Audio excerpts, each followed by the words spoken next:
gift even greater than life. You have permitted me to...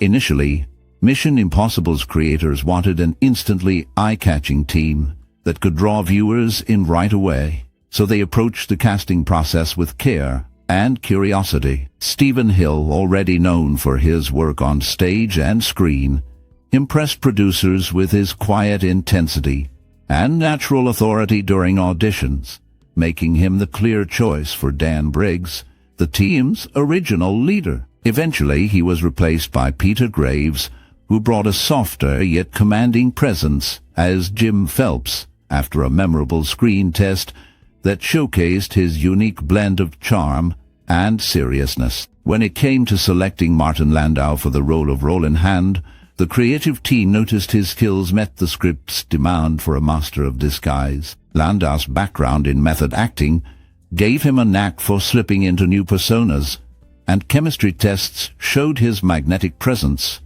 and ability to work closely with the rest of the cast. Barbara Bain, who became Cinnamon Carter, impressed the producers not only through her auditions poise but also through her ability to project intelligence and mystery, qualities that elevated her beyond the stereotypical female spy. She and Landau shared real-life chemistry, and this connection came through strongly during tests, anchoring many of the show's emotional moments. Greg Morris was unique among the cast for auditioning for a part not initially written as a black man. His calm yet alert style during readings convinced the producers to cast him as Barney Collier, which became a meaningful step in 1960s television. Peter Lupus, who rounded out the main group as strongman Willy Armitage, was selected not just for his imposing physique, but for the understated charm he brought to auditions. He could project loyalty and solidity without saying much, a quality the show needed for the team's reliable backbone. The entire casting process included multiple meetings, tests, and last-minute switches, but ultimately led to a cast with genuine chemistry. The magic of Mission Impossible was set in early meetings, where jokes bounced off nervous smiles, and improvisations revealed how effortlessly the actors would support each other. This dynamic would shape the series' sharp character interactions, setting the tone for the trademark tension and teamwork that would define Mission Impossible for years to come. I know, Tracey, that we no longer have what we once had. From the first episode, the director Martin Landau, who also starred as Rollin, shaped Mission Impossible with careful planning and attention to suspense. Drawing inspiration from film noir and European spy films, he wanted each scene to build tension, so viewers felt drawn to the drama and cleverness of the impossible mission's force. Instead of showing car chases or gunfights, Landau and other directors chose quiet close-ups and slow, careful movements, using silent glances and unexpected details to set the mood. Working closely with the writers and composer Lalo Schifrin, the director insisted on a tight script, with each mission fitting together like pieces of a puzzle. He often met with the main cast before scenes, discussing how their characters would use gadgets or trick their targets, encouraging improv when it made a scene feel more real. On set, he worked side by side with camera operators to capture unusual angles and shadows, giving the show its instantly recognizable look. Even behind the scenes, the director brought everyone together for story meetings, making sure every department understood how their work added to the mystery and style. Because he understood the power of teamwork, he encouraged cast and crew to share ideas, whether about a prop, a disguise, or even a camera move, letting creativity blossom in service of the story. His vision of secretive, brainy missions with little dialogue and lots of suspense turned Mission Impossible into a show that spoke more through action and style than words, making it unforgettable for years to come. Naturally, my lawyer must be here to witness what I sign. He'll be back in the city on Monday. When Mission Impossible first hit TV screens in 1966, it quickly became known for its clever plots and intense action. The show followed a team of secret agents using gadgets, disguises, and teamwork to complete tough missions that seemed impossible to everyone else. Viewers tuned in each week to see how the team would outsmart dangerous enemies and overcome new challenges. Yet, Mission Impossible isn't just about suspense and secret missions. There are a lot of funny, shocking, and even sad facts behind the scenes coming up. So keep watching this video. For many people, this show brings up strong feeling. Maybe you remember waiting all week to watch a new episode. Or perhaps there is one character or twist that you never forgot. Do you have a cherished memory associated with this TV series? Or is there a specific scene or moment that has stayed with you over the years? The self-destructing tape messages, the thrilling music, and those unforgettable masked reveals all became a big part of pop culture. And they still leave an impression today. We want to know about your most cherished memory or personal experience connected to Mission Impossible. Please share your stories and memories in the comments below. We would love to hear them.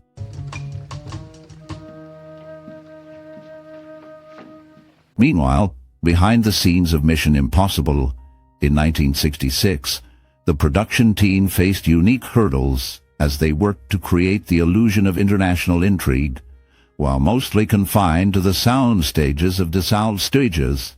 In Hollywood, set designers became masters of disguise, regularly transforming the same interior spaces into embassies, Cold War hideouts, and shadowy headquarters for each episode. Limited budgets meant outdoor locations were rare, so crew members relied on creative lighting, new camera lenses, and portable walls to make familiar halls, and rooms looked dramatically different each week. Sometimes, scenes meant to appear as bustling cities in Europe or South America were shot on modest backlots or even inside warehouses, with details like foreign signage and distinctive props hinting at the location. The effects department developed innovative gadgets for the IMF agents, often repurposing everyday objects and wiring them with simple electronics to appear futuristic. Production schedules were tight, with cast and crew working quickly to meet network deadlines, while director Bruce Geller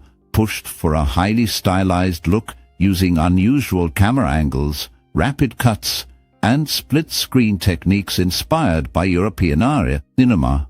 Reusable costume designs and makeup tricks helped actors slip into new roles for each mission, adding to the show's mysterious atmosphere. Despite the constraints, Mission Impossible emerged as a technical trailblazer, laying groundwork for future shows that relied on clever tricks instead of big budgets, all while battling endless challenges like last-minute script changes, prop malfunctions, and the need to keep the spy gadgets believable yet affordable. I was always attempting to plot against my life.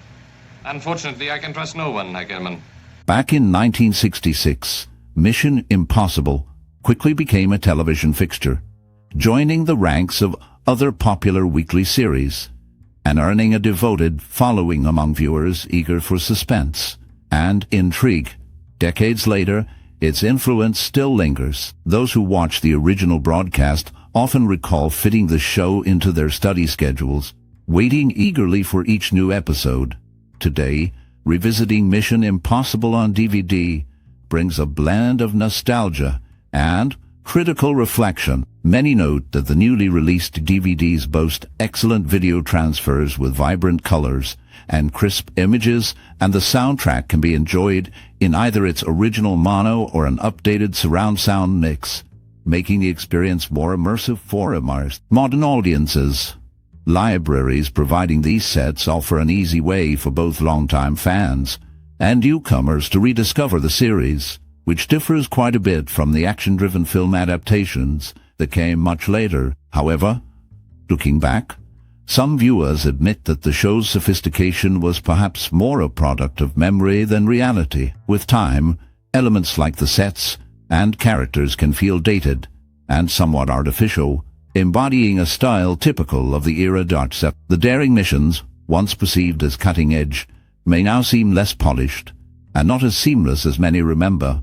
but this does not greatly diminish the enjoyment for those who have a fondness for the series. Additionally, there is widespread agreement about the strength of the ensemble cast and their performances. Many view the work of Martin Landau and Barbara Bain as a highlight, possibly the best of their careers, and the cast collectively contributed to the distinct chemistry and charisma that defined the show. The series was also known for its engaging plot lines and memorable score, elements that gave viewers plenty to anticipate every week. This appreciation is sometimes accompanied by frustration over the perceived delay in making entire season box sets widely available, especially given how much demand there is for classic television shows on new formats. Some continue to feel that Mission Impossible deserves a complete, extras-filled release, similar to other revered shows of its time, and express hope that networks will eventually answer this call. In sum,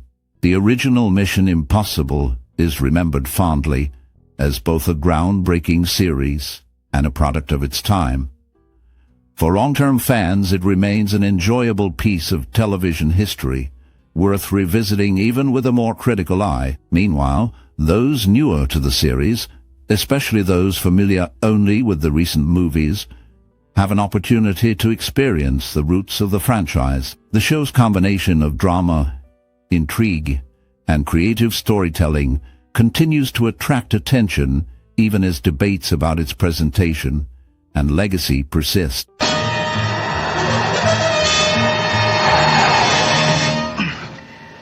That's all I need. However, when Mission Impossible first aired in 1966, the musical score quickly became just as iconic as the show's twisting plots. Lalo Schifrin, the Argentine composer behind the legendary theme, crafted a sound unlike anything else on television at that time. The instantly recognizable 5/4 rhythm in the theme music gave the show a sense of tension and urgency, perfectly capturing the feeling of a spy mission where everything was at stake and time was always running out. While many shows of the era relied on sweeping orchestral tunes, Schifrin used jazz, syncopation, and abrupt instrumental flourishes to break the mold, which kept viewers on edge. Schifrin and the musicians working with him used brass, percussion, and sharp staccato notes instead of traditional melodies to create a sound that mirrored the unpredictable nature of the missions. In interviews, Schifrin described his motivation to create something modern and memorable, explaining that the unique time signature kept listeners off balance, just as the characters in the show were always dodging danger. Beyond the main theme, various musical cues within each episode marked moments of suspense, victory, and revelation. The soundtrack's music was closely woven into the action, sometimes leading it, and other times following the subtle cues of the actors. The composer worked closely with the directors to ensure each episode had a distinctive flavor, yet the overall atmosphere of tension and secrecy always remained. Musicians and session players recounted how working on Mission Impossible gave them freedom to experiment, and this collaborative energy resulted in a soundtrack that not only enhanced the storylines, but became part of popular culture. The music managed to communicate danger, ingenuity, and a little bit of mischief, helping to keep audiences emotionally invested from the very first note of every episode, right up until the closing credits, leaving an influence that stretches into more film scores today. But I'm still not going to testify for it. Well, why should you? During the third episode of the first season, a detail catches the eye when Briggs looks over agent photographs for the mission. The final photo left in the folder is actually that of Bruce Geller, who created the series. Meanwhile, Peter Lupus and Greg Morris stand out as the only regular cast members who appeared throughout the show's entire run, providing a sense of continuity across the seasons. The origin of the theme music has an unexpected story. Lalo Schifrin, the composer, first wrote a main theme that ultimately did not fit the vision for the series.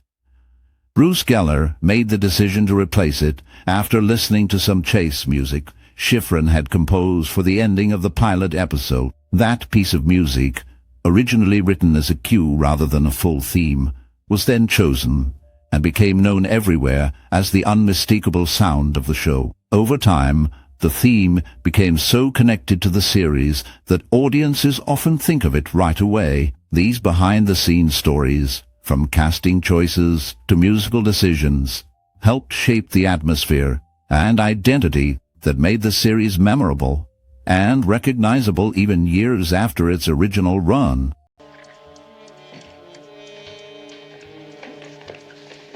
Bartender, I lost a ring in here. Meanwhile, in the opening moments of the first Mission Impossible series, the fateful tape recorder scene set the tone for everything that followed. Bruce Geller, the show's creator, made a deliberate choice to open each episode with Jim Phelps receiving orders on a tape, striking a balance between mystery and anticipation. Director Leonard Horn later explained in interviews that the measured close-up shots and lingering silence as the tape played heightened a sense of tension. Martin Landau, who played Rollin Hand, once joked that the real star of the show was the dissolving tape, and his presence beside it during key sequences only strengthened the notion that everyone was disposable, except the mission itself. As viewers experienced Lalo Schifrin's pulsating theme and quick-cut editing, they were pulled straight into the heart of the series' intrigue. On set, Peter Graves, the actor behind Jim Phelps, recalled how the filmmakers demanded absolute stillness during tape scenes, treating them almost like sacred rituals. Another unforgettable sequence that remains with audiences is the breaking and entering scene from the carriers, expertly choreographed to show the technical skill and cool nerve required of the impossible mission's force. Barbara Bain, who portrayed Cinnamon Carter, described these moments as dances of deception, with direction focusing on their body language and deliberate pacing. The cinematography often utilized tight framing and shadowy lighting to build suspense, giving every shot a conspiratorial edge. The cloak and dagger entrances were shot in near silence, punctuated only by whispered instructions and the click of safes or the hum of hidden microphones, which director Paul Stanley cited as a key tool in conveying paranoia. Later, during one of the most famous mask removals, the performance was deliberately slow, the camera lingering as latex peeled away and a new identity emerged. Actor Greg Morris, who played Barney Collier, remarked that these reveals tapped into a primal fascination with disguise and uncertainty, making the audience doubt everything they had just seen. The impact of these scenes lay in their attention to detail, with actors rehearsing for hours to make the gadgets and illusions genuinely believable.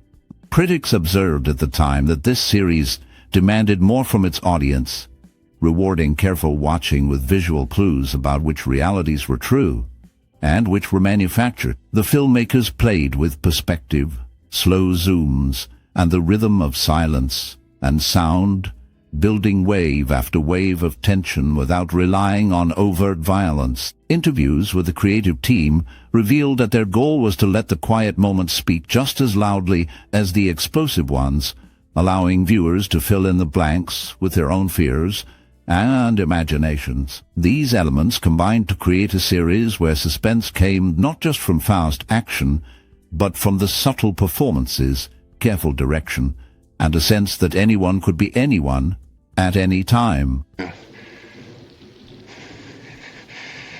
You're Kincaid. In this classic espionage series, consistency played a key role both on-screen and behind the scenes. Greg Morris stands out for his commitment, participating in 166 episodes, more than any of the other cast members. This long run allowed viewers to recognize his steady presence, reinforcing his character's tech expertise. Meanwhile, cars added their own form of personality and style. Daniel Briggs, for example, alternated between driving a black or light blue Lincoln Continental convertible from 1967, showing the cool, modern edge that the series often tried to showcase. Music also contributed to the program's lasting impact. The rhythmic theme, instantly recognizable, was shaped by Morse code. The pattern of dash, dash, dot, dot directly mirrors the letters M and I This clever incorporation of Morse code hinted at the secret and encrypted nature of the missions.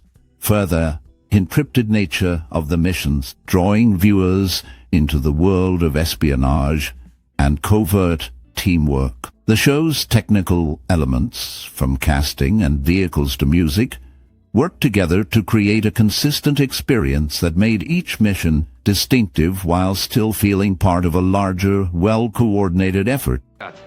In this country, there's always one acceptable explanation in such matters. Surprisingly, Mission Impossible changed the way people thought about television dramas in 1966. The series pulled viewers in with its clever twists, rich suspense, and a formula that felt fresh compared to the more predictable shows of its era. The famous self-destructing tape, the use of masks, and the precise teamwork of the characters made the series stand out in popular culture, influencing spy stories in TV and movies for decades. Meanwhile, the show mirrored the uncertainty and intrigue of the Cold War era, giving audiences a safe but thrilling escape as secret agents took on strange missions in distant countries. People watched as the characters navigated moral gray areas, using deception and background knowledge instead of brute strength, which added a thoughtful layer to the story. Although the cast was mostly white, the inclusion of Greg Morris as Barney Collier was a progressive step for the time, offering a skilled, tech-savvy black character in a major role. The series sparked talk about the role of technology, trust, and loyalty in society.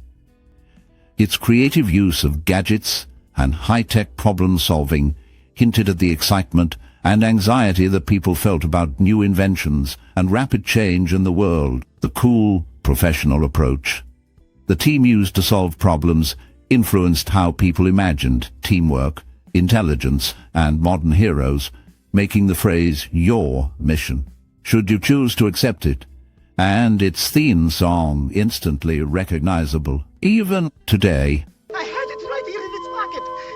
I've been robbed. The man robbed me. He took all my money. Often, the person giving orders in charge is simply referred to as the secretary. The show never reveals exactly which secretary is involved, but early seasons suggest it could be the Secretary of State, handling international operations. However, later seasons shift the team's focus to fighting organized crime, and the Secretary's identity fades from the story.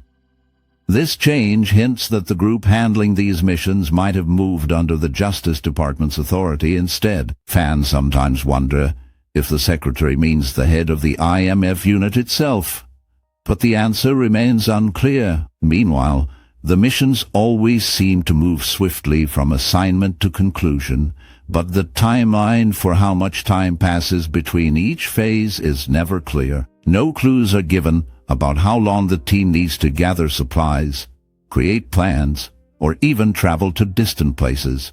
Everything always fits neatly within a single episode, but the pacing leaves many questions about the realism of the process. Years after the show ended, Greg Morris, who played a member of the team, viewed the 1996 film version, but he didn't enjoy it and chose to leave the theater before it finished. His reaction reflects how some cast and fans felt about changes made in later adaptations. Gun? Are you certain it's allowed? Oh yes, I've been able to obtain the... Back when Mission Impossible first aired in 1966, critics were quickly taken with its clever scripts, the steady suspense, and the unusual storytelling style that started in the midst of the action. TV reviewers praised the way the show leaned on team dynamics, where actors like Peter Graves, Martin Landau, and Barbara Bain worked together with precision, rather than relying on a lone hero. The audience loved the idea of high-stakes missions solved using intelligence, gadgets, and trickery rather than brute force. The show's early reviews commended its polished look and sharp editing, while some were surprised by the complexity that made it necessary for reviewers to pay close attention. Viewers at home became devoted to the program, enjoying the theme music that added extra excitement and made each episode stand out. Critics also noted how the show's formula didn't grow stale. since it often changed up which characters went undercover or took the lead. Over its 7-year run, Mission Impossible picked up numerous accolades, including 3 Primetime Emmy Awards won by Barbara Bain for her standout performances, as well as awards in categories like art direction and cinematography, reflecting appreciation for the show's technical achievement and creative visuals. The series also won a Golden Globe and received many additional nominations. These awards brought pride and recognition to the cast and crew, helping the actors' careers grow and establishing the program as a classic. For viewers, these honors proved that their favorite show was not only thrilling, but also respected in the industry, boosting its legacy as one of television's best espionage dramas by blending suspense, teamwork, and inventive storytelling. Outgoing telephone calls are all monitored. Yes, sir.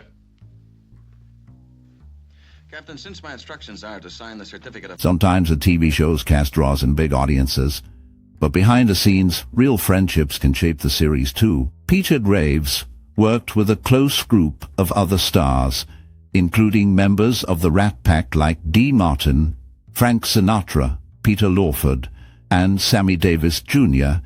He also connected with many well-known Hollywood names such as Bob Hope, William Holden, Gary Cooper, Robert Mitchum, George Kennedy, Van Heflin, Robert Fuller, William Shatner, Angie Dickinson, Michael Landon, Pernell Roberts, Clint Walker, Robert Conrad, Troy Donahue, Mike Connors, DeForest Kelley, Barbara Rush, Robert Goulet, Walter Goulet, Walter Athow, Leslie Nielsen, Robert Stack, Joan Collins, Shirley Jones, Zay Za, Gu Bohr, Doris Day and Beverly Garland. Graves also remained friendly with his on-set co-stars, including Martin Landau, Barbara Bain, Greg Morris, Leonard Nimoy, Lynda Day George, and Peter Lupus. In the series, fans eventually got used to seeing Jim Phelps, played by Graves, as the leader of the IMF team. For a long time, though, reruns did not include the first season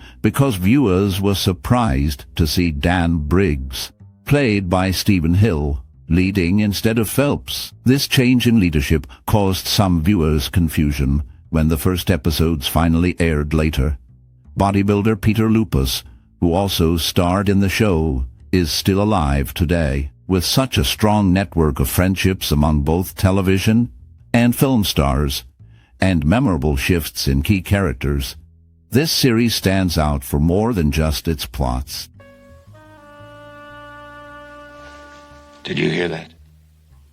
Hear what? Surprisingly, the set of Mission Impossible in 1966 became a world unto itself, filled with both quiet tension and bursts of real camaraderie. When Stephen Hill, who played the original team leader Dan Briggs, found himself unable to work under the strict shooting schedule because of his religious observance, it caused a real dilemma. Everyone from the writers to the crew scrambled to rework scripts, sometimes rewriting scenes the night before filming.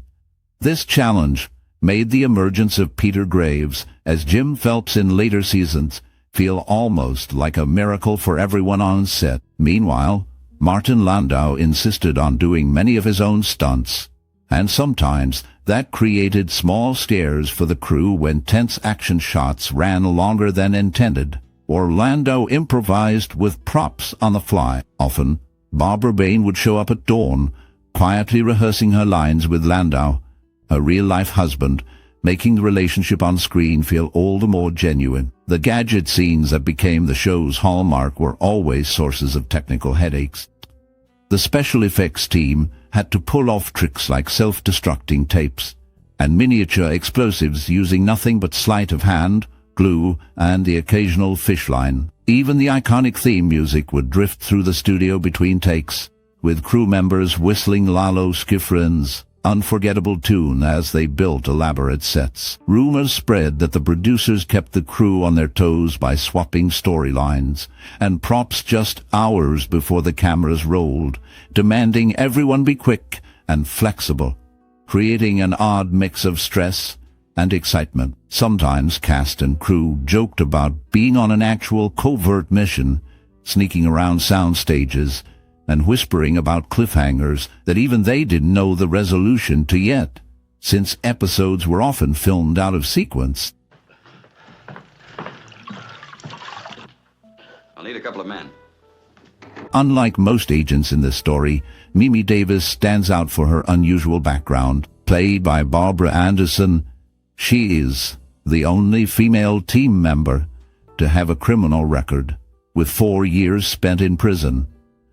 This fact is briefly noted at the start of Season 7, but never explained or discussed again. Earlier in the series, the use of a repertory theater group for a mission exposed the true scale of the agency. This approach showed that the organization relies on a much larger network of agents than the core cast suggests, explaining how different assets and setups, from costumes to vehicles, are in place before each operation, with many team members already working behind the scenes at mission locations.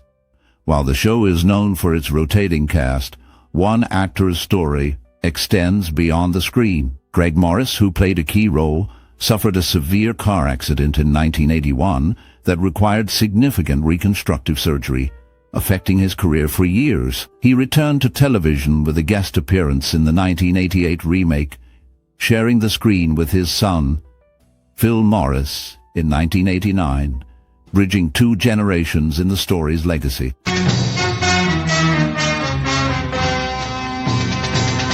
Over time, Mission Impossible set itself apart as more than just another spy show on television. With its daring stories about secret agents, careful planning, and unexpected twists, the show brought a new level of excitement to living rooms everywhere. The famous self-destructing tape and the unforgettable theme music became symbols recognized far beyond the show itself.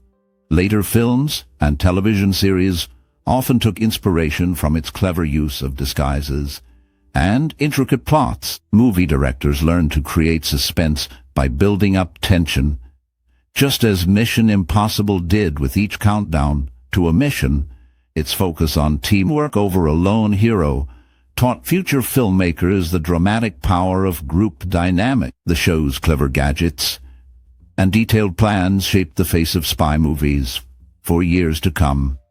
Even blockbuster movies, like the long-running Mission Impossible film series, owe much to the original show. Its influence can be seen in everything from heist movies to detective shows, and even in how action scenes are edited for maximum suspense. Rather than fading away, its creative energy continues to shape film and television, reminding viewers and creators alike how thrilling smart storytelling can be. Cliff, as soon as you get a total, bring it down. Even though the agents carried out missions all over the world, the series never revealed where any of the main characters lived. This lack of a home base kept their private lives a mystery, and the focus always stayed on the missions themselves. Behind-the-scenes changes in Hollywood affected the show's production. When the company that produced it was sold to a larger studio, the new owners cut expenses, and the actors felt the effect. Martin Landau and Barbara Bain, who played vital roles, left after Season 3 because their request for higher pay got denied.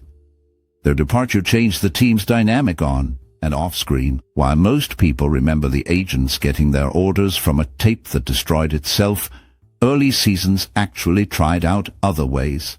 Sometimes instructions came from phonograph records or even film strip projectors. The special scenes where team leaders received their secret assignments were filmed together at the beginning of each season, so the actors didn't always know which mission would air next. Actor Peter Graves, who played one of the leaders, said he didn't know which taped message would be used until an episode was broadcast. The stories and characters never anchored themselves to a particular city or a familiar setting, creating an air of detachment and secrecy that matched the show's tone and the dangerous world the agents navigated. Get a seat for crabs. You've seen him. Throughout the show's run, the team frequently dealt with high-stakes situations using carefully planned strategies. In the fourth season, viewers noticed a change, as this was the only year without a recurring female on the team. Sometimes the usual process for receiving assignments shifted. For example, in notable episodes like Action, The Town, and Kidnap, the leader did not get instructions directly. In Action, Cinnamon Carter took charge of the briefing, while The Town saw Jim Phelps stumbling into danger during his vacation. And in Kidnap, instructions were passed to Barney Collier because Phelps had been abducted. Some episodes broke from the mission format entirely, such as Homecoming, where Jim returns home to face a personal crisis, and other stories like Death Squad, The Condemned, and The Ransom focused more on personal stakes or justice for team members instead of official assignments. Over the years, the self-destructing tape scene became one of the show's trademarks, but not every tape was set to explode. Out of all the missions, most tapes warned they would self-destruct, while a few gave alternate instructions like decompose, destroy itself, dispose of, or simply told the leader to destroy it. And sometimes no instructions were given, but the recording was destroyed anyway. Moments that focused on the personal lives of team members, such as the murder of Barney's brother in Cat's Paw or Phelps' discoveries in Homecoming, offered a different look at the characters, showing how their profession sometimes collided with, we say, their private lives. These details provided variety in the types of stories, moving from strict mission formulas to episodes shaped by circumstance, character, or unexpected danger, giving the series a dynamic and unpredictable style.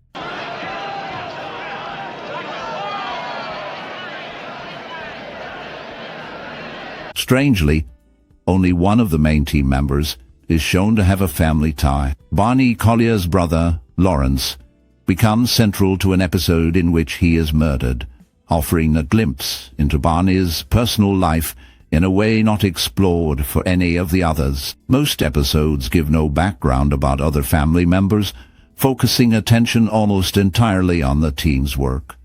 Meanwhile, every mission starts with a pre-recorded message featuring photographs of the mission targets or allies. The photos have a uniform, almost staged look with matching backgrounds, lighting and size, even when the people in the photos have no relation to each other. This creates a predictable visual pattern that stands out against the otherwise suspenseful and unpredictable plots. Especially notable are the briefings received by either Phelps or Briggs, with a formula of greetings that rarely deviates. Out of all 148 tape-recorded briefings delivered during the series, 119 start with "Good morning," while "Good afternoon" and "Good evening" are used far less often, at just 21 and 8 times respectively. These opening words signal the start of each mission in a way viewers quickly recognize. The messages set a familiar rhythm, matched by the team's carefully planned and executed operations, but rarely offer personal insight or backstory for the operatives, except for that one episode featuring Barney's brother. Instead, the focus remains on the details of the mission, the mechanics of the deception, and the competence of the team, allowing viewers to follow the action without distractions about private lives or relationships, aside from that single or documented family loss.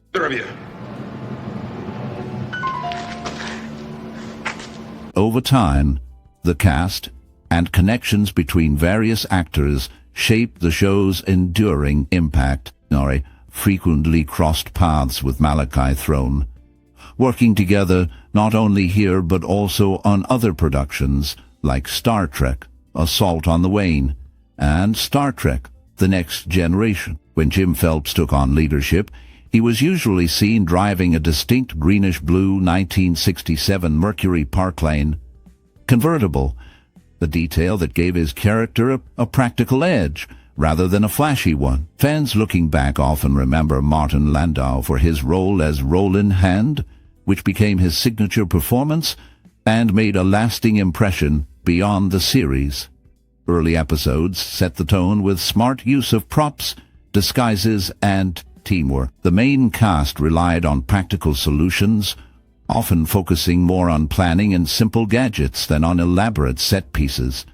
Character dynamics such as trust and quick thinking were at the forefront of every mission. Realistic set locations and interactions helped maintain a grounded feel, even as the missions grew bolder. Long after the original run, the professional chemistry between recurring actors continued in other major projects, adding depth for viewers who followed their careers. Vehicles, costumes, and tools shown on screen mirrored the era, grounding each episode in a recognizable reality without ever overshadowing the evolving storylines. I was going to take the 144, but Uncle Werner has no car, so I decided to drive instead. Often, episodes focused on the members' unique skills and backgrounds to support the stories.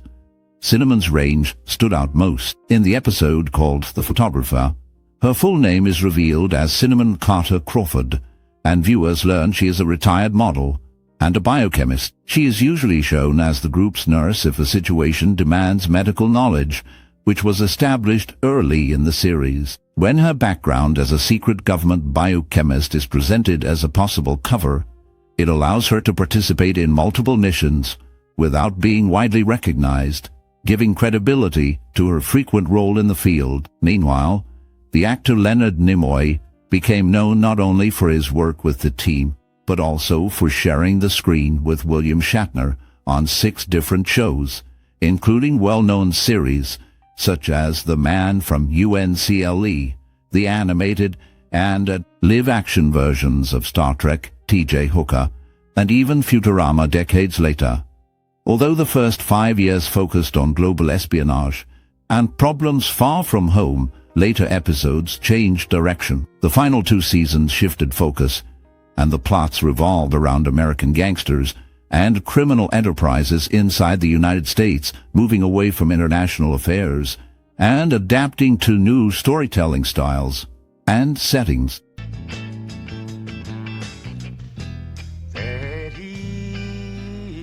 Throughout the story's development, Stephen Hill was initially chosen for the main role after catching the attention of producer Bruce Geller during his guest appearance on Rawhide in 1959. This connection shaped the direction of the plot by grounding the main squad around Hill's character. When changes occurred within the main cast, adjustments were made directly in the script. For example, when Lynda Day George took maternity leave during the 7th season, her character Casey was said to be on a special assignment in Europe. This was the only occasion when a cast member's absence was directly explained, making it stand out among the series' production choices. Wan Lo Wan.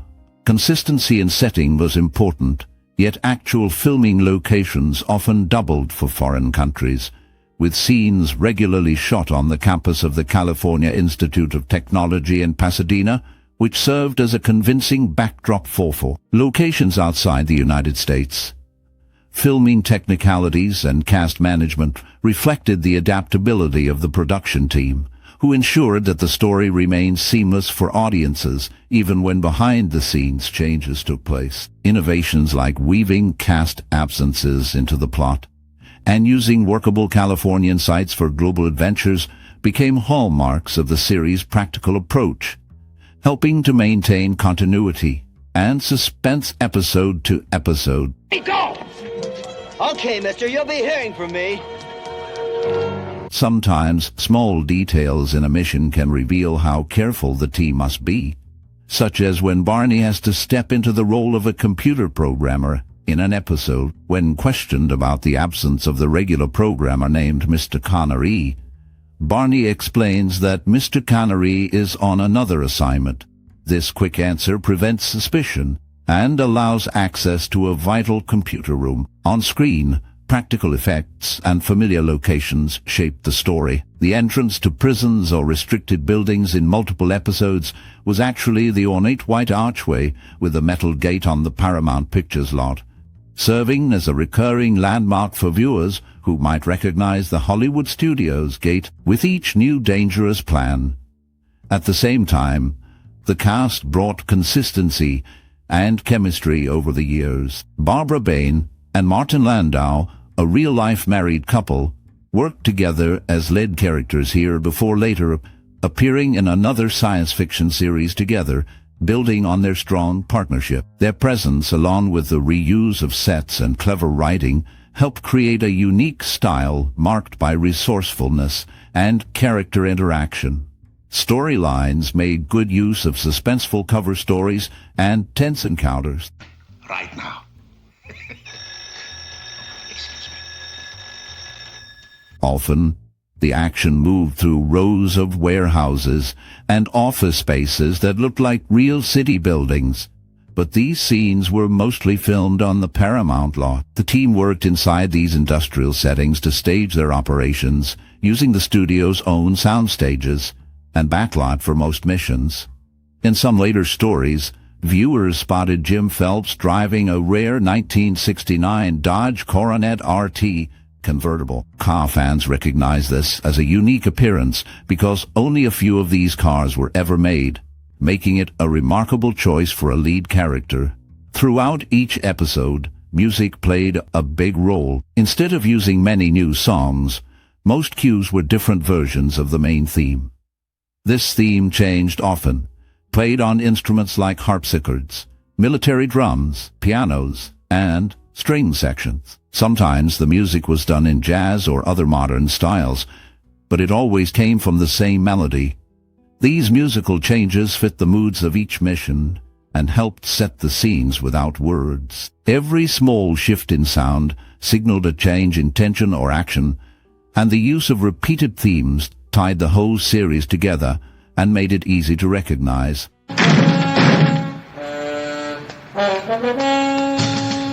Starting with the instantly recognizable theme, the series set itself apart with music composed by Lalo Schifrin in an unusual 5/4 meter, which drew attention for its rhythmic complexity. This composition soon became the subject of widespread parodies, rivaling the influential motif from a well-known science fiction series of its era.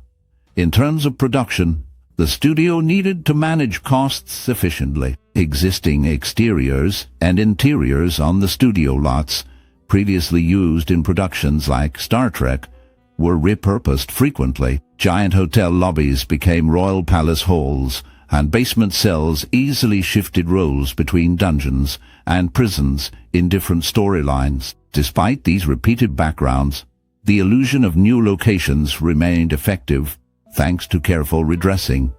Occasionally, entire sequences, such as Jim receiving his assignments, were reused across episodes. While this decision saved resources on shooting new pre-title scenes, it aligned with the story's logic, as the agent logically visited the same spots for mission briefings. In one season, viewers could see him go to the same rooftop or photo booth multiple times, with access already secured in advance. This practical approach to set and scene management contributed to a streamlined production while maintaining the immersive world of secret operations.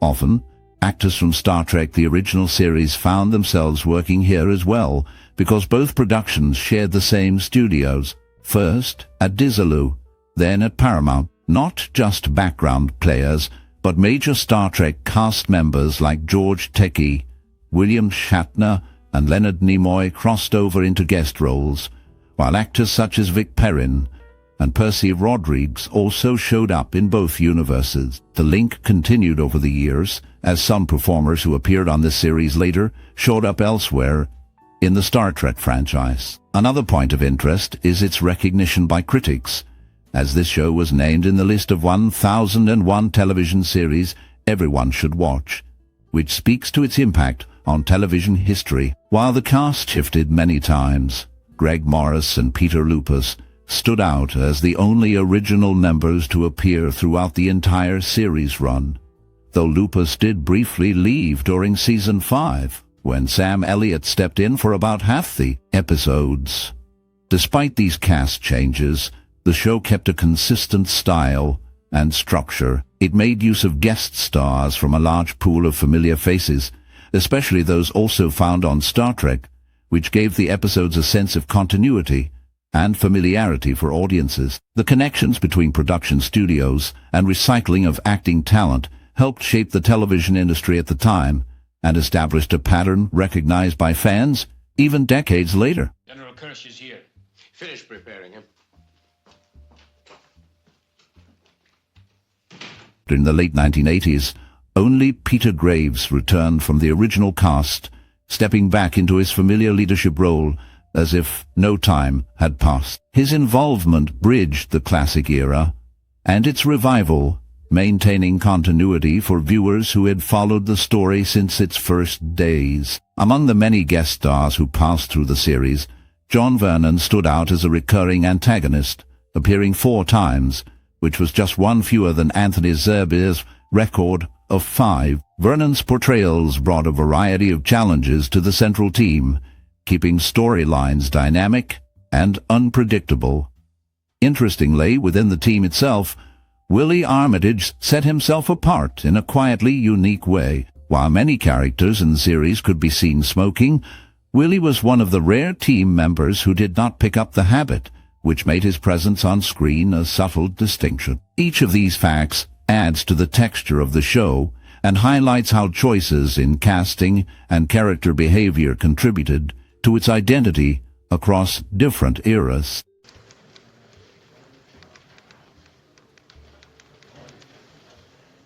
Years after playing Sinwin Carter, Barbara Bain returned to the role on an episode of Diagnosis Murder, showing her continued connection to the character. Off the screen, cast members had personal stories that remained mostly private while the show aired. Peter Lupus met his future wife, Sharon, at his Indiana gym in the 1950s. Sharon worked as a fitness consultant. Because Peter received large amounts of fan mail from female viewers, the couple decided to keep their marriage secret for some time. In terms of production details, the vehicles driven by the team shifted over time. During the last 2 seasons, cars provided by Chrysler Corporation and Chevrolet appeared most frequently. These details reflect both the continuity in casting for related series and the private lives of actors during and after their time on set. Shifts in sponsorship or deals with car companies also impacted what viewers saw on screen, with noticeable changes in the cars featured as the show moved through its seasons. I wanted to give the Americans something valuable. You. Whenever Lesley and Warren appeared, missions often went off course due to a disaster or an unforeseen event, leading the team to improvise new strategies. Over the years, audiences watched as complex plans unraveled and had to be rebuilt on the spot, which raised tension and sometimes revealed flaws in the team's preparation. In the cast, longevity stands out as of 2022, with Peter Lupus and Sam Elliott being the sole surviving regular male members, while female leads Barbara Bain, Lynda Day George, Lee Meriwether, and Lesley Ann Warren are all still alive. Each of them brought a unique presence to the episodes, with Bain often remembered for her calm efficiency and Warren for her energy during tense moments. Meanwhile, the show's illusion expert Rollin earned the nickname the Man of a Million Faces thanks to his ability to disappear into elaborate disguises, fooling adversaries and shaping the outcome of many operations. This skill set reflected the program's use of deception, costumes, and transformations as regular tools, moving beyond simple espionage. Plans were never static, and the unexpected forced changes that tested the resolve and skill of every team member. When disaster struck during a mission, backup plans and experience came into play, highlighting the importance of adaptability. Relationships among the team members changed when missions hit trouble, drawing out both frustration and resourcefulness. This constant need to think on their feet, along with technical tricks and close calls, captured the high-risk world the team inhabited, even as they relied on each other to recover from setbacks. and still achieve their goal. Maintain his silence. Nothing will affect his return home. He has kept silent. Of that I can assure. In the original run, the match struck on screen became an iconic part of the opening, but viewers would never see the person's face. That hand belonged to Bruce Geller, the man responsible for shaping the entire series, yet he remained anonymous in the credits. Only during the return of the series in the late 1980s did the show reveal a lead character responsible for lighting the match, shifting this visual symbol from creator to cast. As the team moved through European landscapes during their operations, they were frequently seen driving Checker cars, a detail that stood out because Checker was a brand based in Detroit, not Europe. This choice added to the distinct visual style, but clashed with geographic accuracy, showing how practical decisions sometimes overrode realism in television production at that time. Production costs climbed quickly, drawing financial attention from executives. When Charlie Bludorn took over Desilu from Lucille Ball in 1968, he faced rising expenses, as each episode exceeded $185,000, a price that forced Ball to give up the studio. Ultimately, these steep costs did not stop the long-term success of either series connected to Desilu. Both became highly profitable properties under Viacom, following their acquisition of Paramount in 1994, with merchandising and new productions adding more value over decades. Decisions made in the late 1960s still shaped their legacy, from creative choices in credit sequences to the financial shifts that determined how these stories reached audiences. Just one cardinal switch. You're not leaving here, Doctor. Among notable spy television series from the 1960s, one gained particular attention for the way it chose its agents. When the team leader picked members for an assignment, the photos of chosen agents stood out in color, while others remained in black and white, marking a subtle signal of who would be brought along for each operation and who would be left out. This series left its mark on popular culture, influencing other shows of the era. For example, the 1967 season of The Avengers included an episode titled Mission Highly Improbable, an obvious nod to the growing popularity and themes of that rival show. The actors also developed strong associations with their roles. Greg Morris became best remembered by viewers for his key part as the team's technical expert, a role that stayed with him for the rest of his career. These visual choices and character associations contributed to a unique style and shaped how audiences remember the genre's classic entry.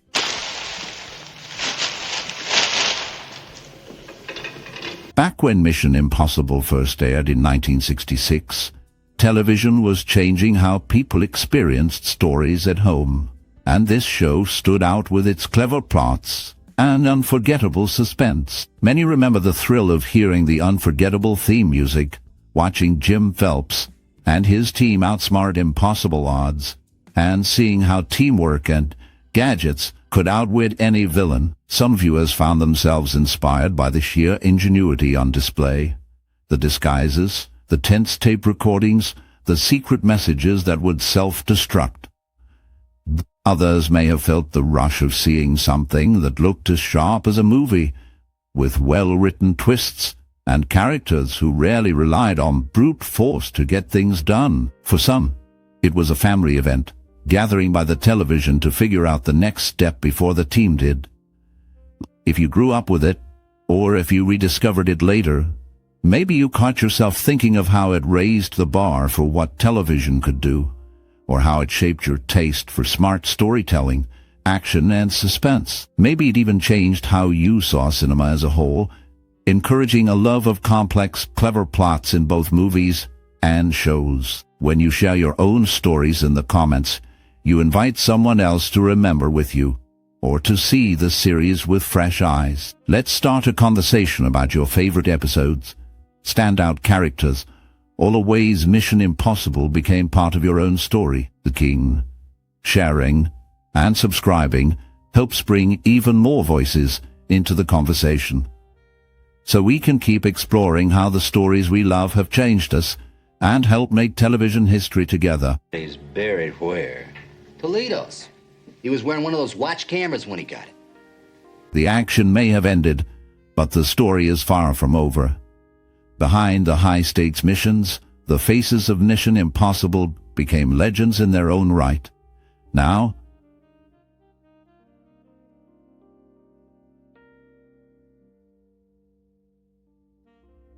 Lynda and I are waiting with for Vic Perrin. You'll find out where the agents went after the final mission and follow their journeys.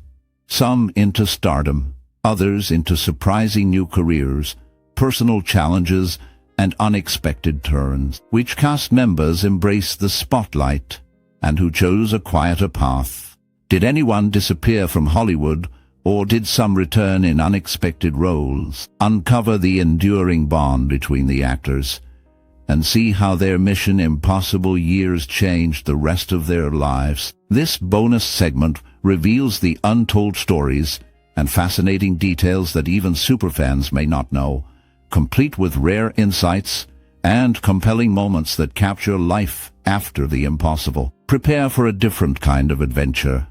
The lives behind the legends await.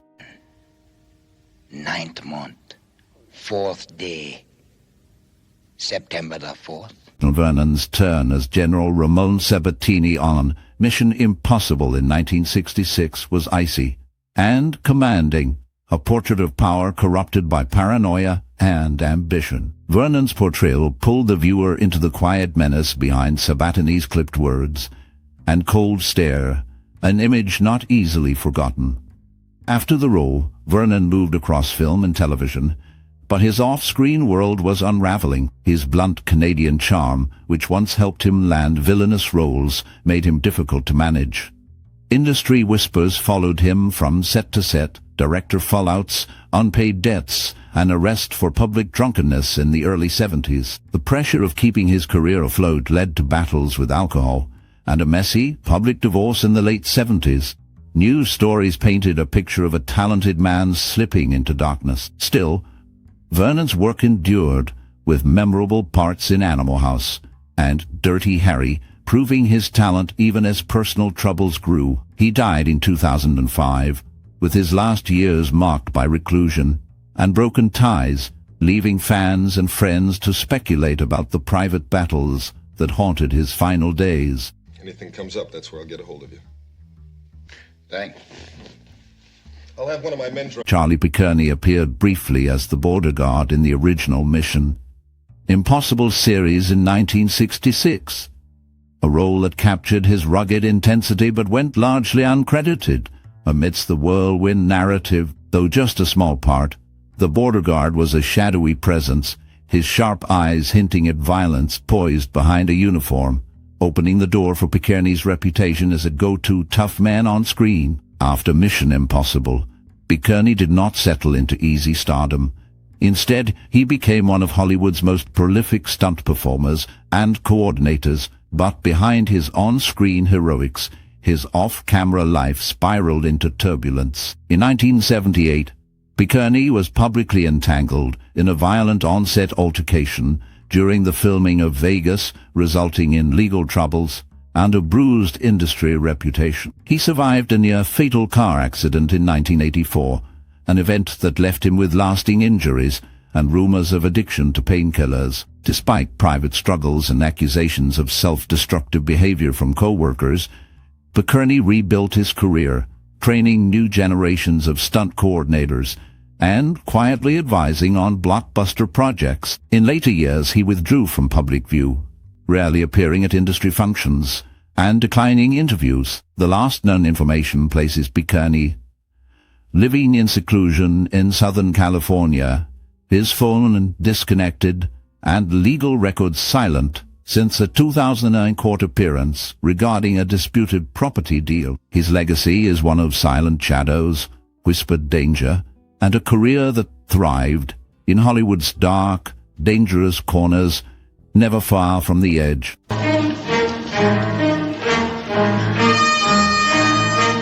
Lee Meriwether stepped onto the screen as Tracey in Mission Impossible in 1966.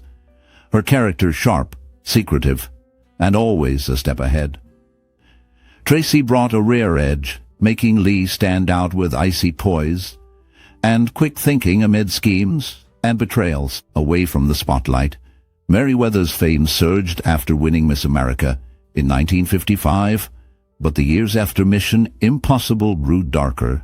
She was often typecast, struggling to shake off her beauty queen image. A brutal divorce from Francoletta in 1974 shattered her private world, leading to a bitter custody battle and harsh tabloid attention. In the late 1970s, rumors followed her. A supposed affair with a married producer, denied but never forgotten. Financial strain shadowed her, leading to desperate decisions, including joining minor TV projects she once would have dismissed. Loss marked her life. Her father died just before her major break on Barnaby Jones, and she sank into depression, vanishing from public eyes for a time. In recent years, Lee made sporadic appearances at conventions and charity events, her once guarded face now open, yet haunted. The latest news places her quietly retired, living with family, granting few interviews, her story trailing off into silence. My Tess, the man can't talk.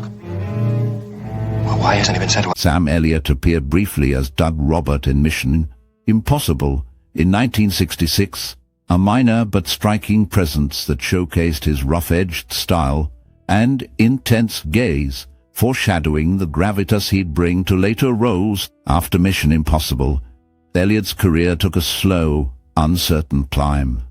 He spent years lost in television movies and guest spots, fighting against Hollywood's typecasting that nearly swallowed him up. In 1976, his breakout in Lifeguard hinted at something tragic beneath the surface, until The Legacy, where he met his future wife, Catherine Ross. Their partnership faced public scrutiny. Ross had 4 failed marriages and a messy legal fight with her daughter, who once stabbed her with scissors. Elliott himself brushed close to public scandal in the 1980s, when rumors of alcohol abuse circled, especially after an infamous drunken interview on set. He overcame it, remaking himself with a slow, brooding steadiness in films like Roadhouse and Tombstone, while facing private battles with depression that he largely kept out of the press. Old age brought frailty, and recent years have seen Elliott in and out of the hospital, often silent about his condition.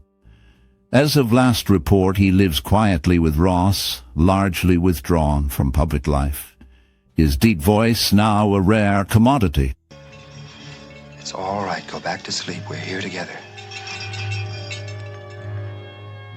Greg Morris became Barney Collier in the 1966 series Mission Impossible, the technical expert and the calm, steady hand behind the scenes. Morris, one of the few black actors to land a major TV role at that time, worked tirelessly to break barriers, shaping Collier as a character of quiet intelligence and skill rather than the stereotypes seen in that era. As the series continued, Morris' private life was marked by deep contrasts. He kept his family close, but struggled beneath the surface with the demands of fame in a prejudiced industry. After Mission Impossible, Morris took on new roles, most notably in Vegas, and as a recurring guest on late-night talk shows. However, his career slowed in the 80s, and rumors of a falling out with producers over typecasting dogged him. In 1990, he watched the reboot of Mission Impossible and left the theater in disgust, quoted as saying he felt his legacy misunderstood and erased by Hollywood. Personal tragedy struck in the mid-1990s when his son, Phil Morris, also an actor, faced industry prejudice but survived with Greg's support. Greg divorced in 1973, a fact rarely addressed in press at the time. Late in life, Morris battled cancer.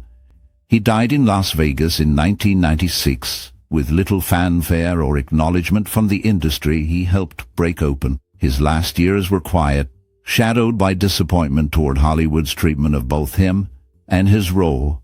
There has been no recent information about unresolved personal disputes or scandals. Do it.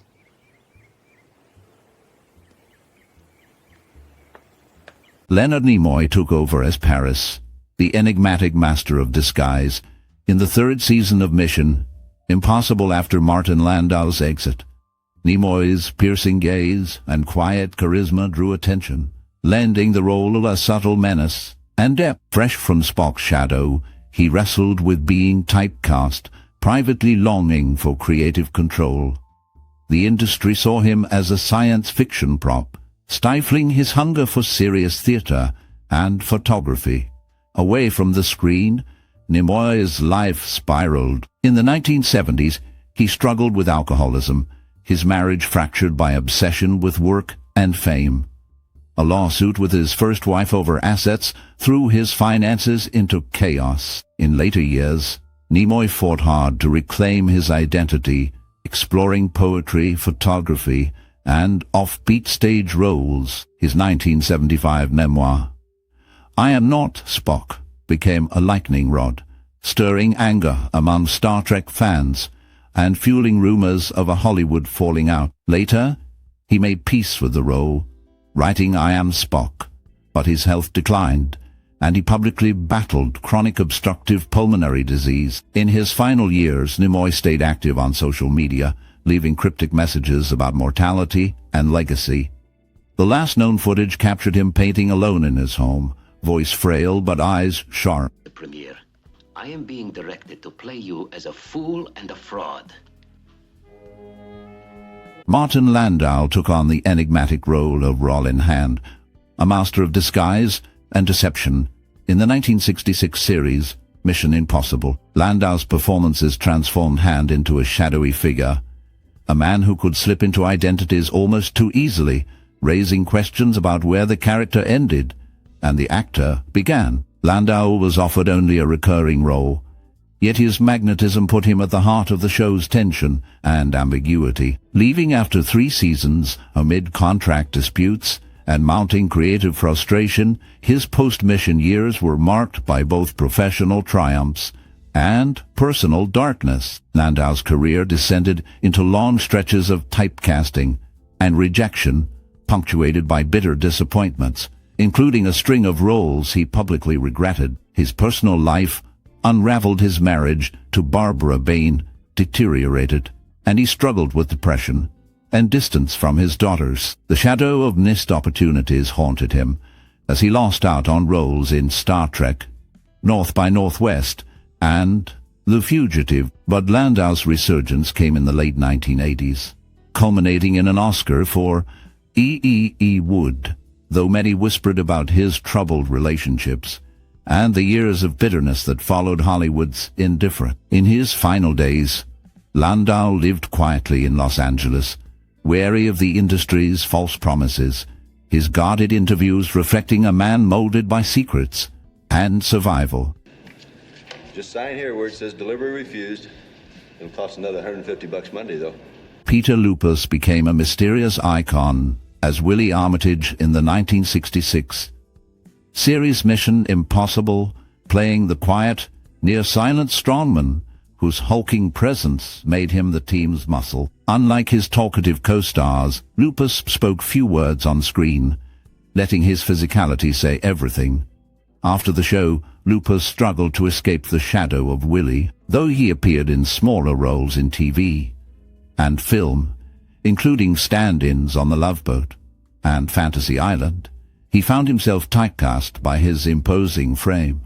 Personal life pulled Lupus into even darker corners. In the 1970s, a daring publicity stunt saw him posing nude for Playgirl, making headlines and drawing criticism that almost ended his career. He faced public shame, being dropped from family-friendly bookings, and suffering personal embarrassment. In his later years, stories swirled about isolation and depression, fueled by Hollywood's relentless pace and its fade out on aging stars. Once known for his Herculean feats, Lupus grappled with health scares, including heart issues, fueling rumors about his reclusiveness. As of the last known reports, Lupus keeps a private life, seen rarely in public or at nostalgia conventions, his social media dormant, and news about him scarce. The man, who once never left a trace on a mission, leaves mystery in his own wake. £25,000. Will I hear 20? It is not her. Amara's hair is dark. Barbara Bain became a symbol of cool intelligence in her role as Cinnamon Carter in the 1966 TV series Mission Impossible. Cinnamon's sharp poise and enigmatic beauty made her both a master of disguise and the teen's hidden weapon. Off-screen, Bain's life pulled her into shadows as deep as those her character escaped from. After Mission Impossible, where she won 3 consecutive Emmys, Bain's story twisted with a public divorce from Martin Landau, her co-star and husband. The split was messy, marked by rumors of infidelity and custody fights for their daughters, Juliet and Susan. The public watched as Bain worked to find her place again, taking on science fiction in Space 1999 and teaching at UCLA. Yet she struggled with ageism in Hollywood, finding fewer roles and dealing with her own sense of invisibility. There were whispered tensions with producers and a period where Bain retreated from the public eye, spoken of as difficult or demanding by some in the industry. Recent sightings show her walking in Los Angeles, determined if solitary, bracing against a world in which older women are often forgotten. Only just started. But I thought all that business about his wife was over. I don't want you to worry about that. I don't want... Anthony Zerber's turn as Colonel Alex Vorder in the 1966 series Mission Impossible is remembered for its cold intensity.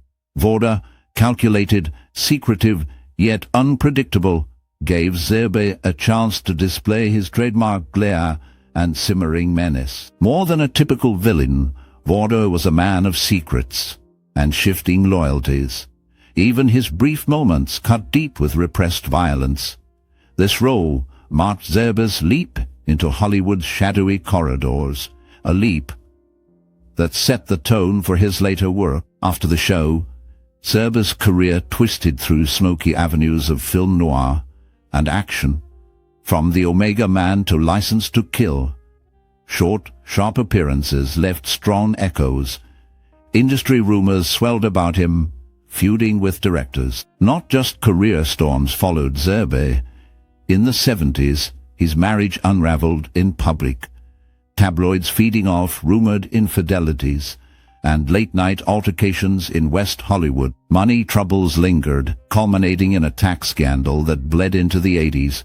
Yet Zerbe confronted the law with the same cool he brought to the screen. His private life was haunted by loss. The tragic overdose of his son in 1989 left him reeling and retreating from the spotlight for years, only resurfacing in minor stage roles and readings. Zerbe rarely gave interviews, favoring silence and shadow, but neighbors spoke of midnight walks, voices raised in solitary arguments, and a man never quite free of the characters he played. Now nearing his 90th year, Zerbe lives quietly in California, out of view, a name whispered among the old guard of Hollywood, a legend who kept some mysteries locked within.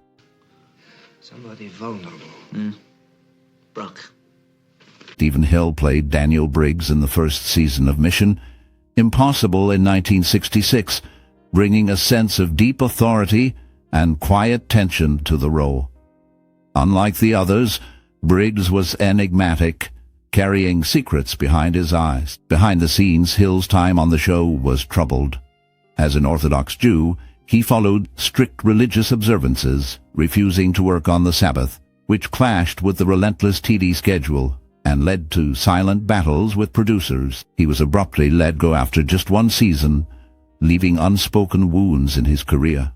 After Mission Impossible, Hill disappeared from the spotlight, working as a writer and taking bit parts while wrestling with personal demons and spiritual crises. His return to acting years later, especially as District Attorney Adam Schiff in Law and Order, surprised many. He played the role for a decade, but his reputation for being intense and private followed him. There were rumors of clashes with colleagues and a persistent sorrow that set him apart. Stephen Hill passed away in 2016, his personal life and inner battles still mostly unspoken, adding to the enigma that shaped his legend. Trust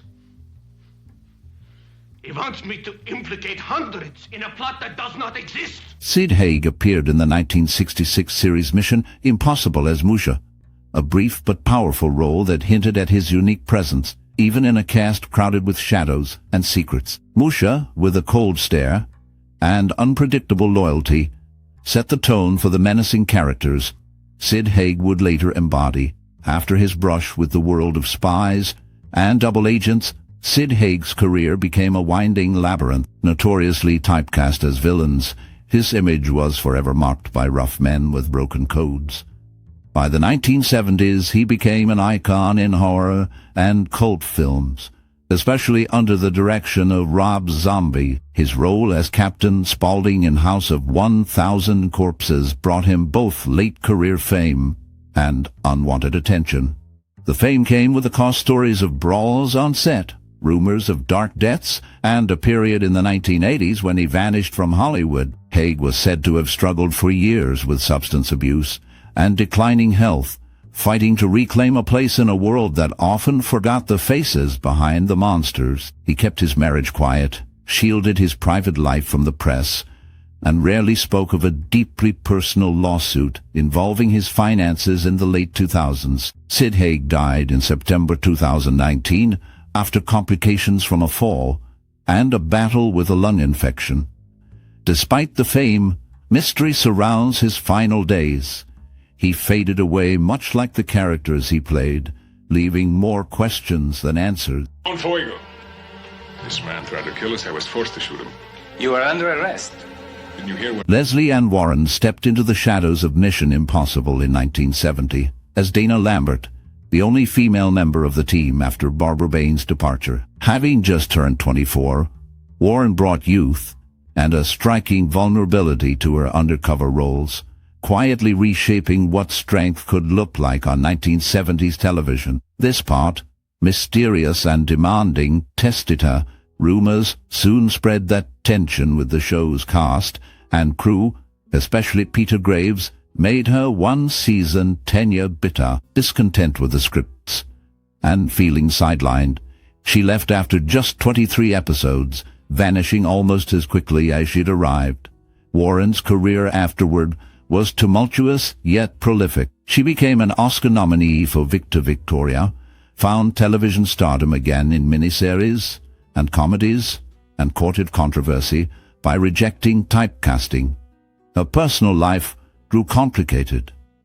In the 1970s, a highly publicized divorce from producer John Peters spiraled alongside whispers of substance abuse and professional feuds, fueling Hollywood gossip columns. She spoke later about deep loneliness despite her fame, and in interviews hinted at anxiety and struggles with body image as the pressure to maintain leading lady looks intensify. Warren also faced harsh backlash after a highly sexualized performance on Broadway, which critics and family members condemned, prompting her to retreat from public view for several years. Later, she re-emerged, choosing supporting roles and indie films over stardom, raising her son, and participating in charity work for mental health, but stayed largely out of the limelight. Recent sightings are rare, though occasional interviews show her thoughtful and private, reflecting on a career built as much on survival as success. All right, if you insist. Peter Graves took on the role of James Phelps with a deadly calm, leading the IMF team with icy resolve and a secretive aura that would come to define the series. Phelps was cool under pressure, carried authority without flash, and always blurred the line between heroic and ruthless. Graves, bringing his strict Midwestern upbringing and commanding voice to the part, transformed Phelps into a symbol of controlled power. But Graves' own life spun darker tales after Mission Impossible. His brother, James Arnaz, struggled with fame from Gunsmoke, pushing Graves into a lifelong shadow of sibling rivalry. His clean public image was blindsided in the late 1970s by gossip columns that dug at his private battles with alcohol and the collapse of his first marriage. Scandal erupted again in 1988 when letters surfaced alleging a secret illegitimate child. Rumors denied but never erased, Graves rebounded, but the roles dried up, leaving him adrift and obsessed with his legacy. In his last public years, Graves kept a low profile, occasionally seen in Los Angeles, thin and quiet, refusing interviews. He died in March 2010, just 4 days short of his 84th birthday, leaving more questions than answers about the man behind the mask. Cease and desist order here, signed by Judge Pender. If you'll read it. Lynda Day George took on the role of Lisa Casey in Mission Impossible, becoming the main female agent after Barbara Bain left the original cast. Casey was the chameleon, slipping in and out of guises, often posing as the Mark's lover, secretary, or accomplice, always keeping her true motives just out of sight.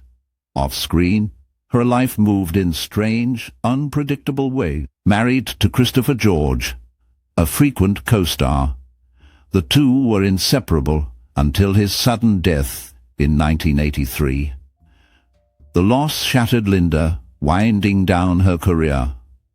Rumor circled that she spiraled into a heavy depression and struggled with addiction. Financial troubles followed. The press speculated about her private battles and about an unresolved lawsuit after a failed project in the late 80s. Isolated Lynda's appearances became rare. She only resurfaced for the occasional reunion or fan event, often seeming haunted, as if time rode heavy on her. There is almost nothing new. Lynda Day George's last known public appearance was in the late 2010s at a television nostalgia convention, where she spoke little. Her current whereabouts are a mystery. If I were interested, how much money are you talking about?